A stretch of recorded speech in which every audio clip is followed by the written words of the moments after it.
Mabilisang video lang mga lods.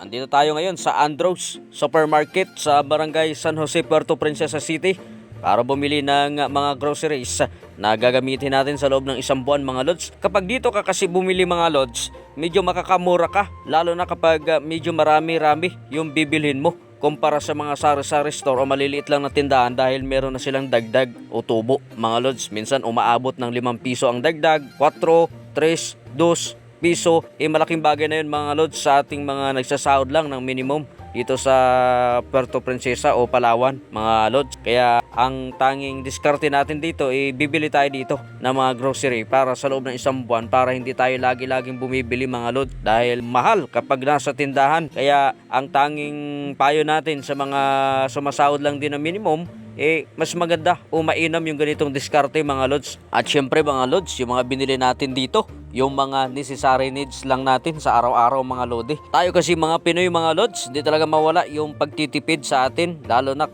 sanay tayo sa hirap. At syempre, yung mga binibili natin dito, yung pwede nating masabawan, pwede nating mahaluan ng gulay mga lods, gaya ng sardinas at noodles na malaking tulong talaga sa atin mga lods, basta hindi lang sobra. So paano ba yan mga lods? Ito, pumipila na yung aking Jua Bills. Kaya salamat sa inyong walang sawang suporta mga lods. Pa-follow, like, and share na lang yung ating Facebook page na Junior TV mga lods. Salamat at ingat po tayong lahat, lalo na sa mga bumibiyahe ngayong araw.